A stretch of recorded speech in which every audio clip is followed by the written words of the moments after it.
আমি নিয়ে নেবো ছিঁড়ে, নিয়ে নেবো মাখানা দিলাম চুলো, দেবো বাদাম, দেবো অল্প আখরোট, দেবো দেবো কাজু, দেবো পিস্তা, দেবো কটা সানফ্লাওয়ার সিড, দেবো কটা পামকিন সিড। এই সমস্ত জিনিসগুলো দিয়ে এবার এগুলোকে আমি একটু ড্রাই রোস্ট করবো।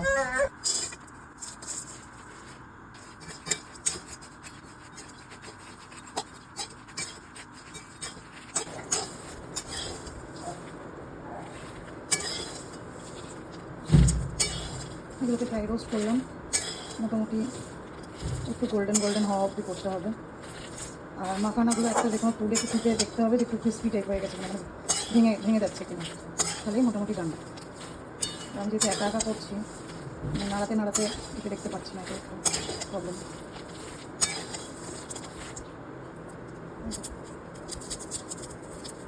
একদম ক্রিসপি হয়ে গেছে। এবার এটাকে আমি এখানে ঢেলে নেবো। তার কারণ হচ্ছে এটাকে মিক্সারে দেওয়ার আগে এটাকে ঠান্ডা করতে হবে। সুন্দর ফ্যানের হাওয়ায় দিয়ে দিয়েছি, যাতে এটা একটু ঠান্ডা হয়ে যায় আর আমি মিক্সারে এটা ঢোকাতে পারি। জীবনে মা এসব কাজ করতেও দেয়নি, যার জন্য জানতাম না। আগেরবার যখন এটা করেছিলাম তখন এরকম গরমই মিক্সারের মধ্যে ঢুকিয়ে দিয়েছিলাম, আর সঙ্গে সঙ্গে মিক্সারের বাটিটা কীরকম একটা হয়ে গেছিলো, তারপর সেটাকে সারাতে হয়েছিল। তাই এবার সেই আর ভুলটা করবো না, এবার এটাকে ঠান্ডা করেই ঢোকাবো। এই সবের মধ্যে সব থেকে লেটে ভাজা হয়ে যেটা সেটা হচ্ছে মাখানা। তো মাখানাটা যখন এরকম ক্রিস্পি হয়ে যাবে ততক্ষণই ভাজতে হবে।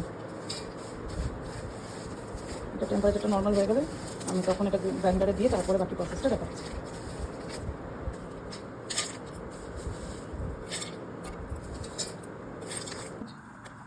এবার এরকম মিক্সারে এরকম একটা সুন্দর পাউডার ফর্মে চলে আসছে।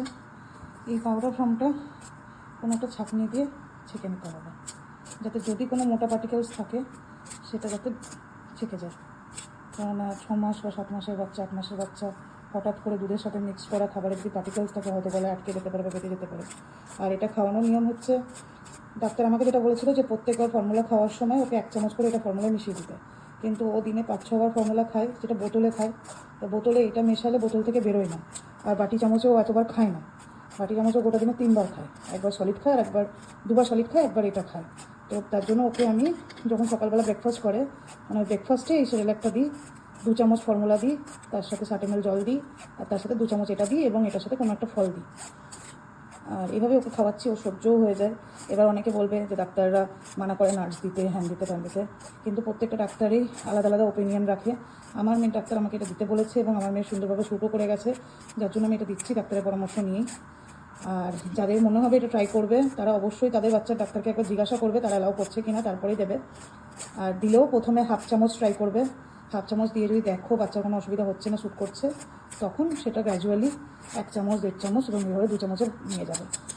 আর আমার ডাক্তারের মতনও দিতে পারো, যেটা উনি বলেছিলেন যে প্রত্যেকবার ফর্মুলার সাথে এটা 1 চামচ করে মিশিয়ে খাওয়াতে।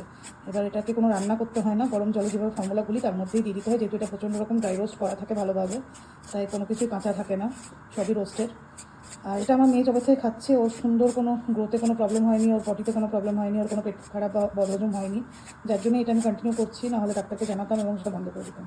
তো যাদের মনে হবে এটা ইউজ করতে চাও, আমি পুরো আজকে ডিটেলে ভিডিওটা বানালাম, সব কিছু বলে কীভাবে প্রসেসে বানাবে, কীভাবে খাওয়াবে। তো সেই ক্ষেত্রে তাদের বাচ্চা মানে যে দেখে পেডিয়াট্রিশিয়ান তাকে একবার জিজ্ঞাসা করে তারপরেই তোমরা এই স্টেপটা নেবে এটা খাওয়ানো। সবাই খুব ভালো থেকো, সুস্থ থেকো, মাদারহুডটাকে খুব ভালো করে এনজয় করো।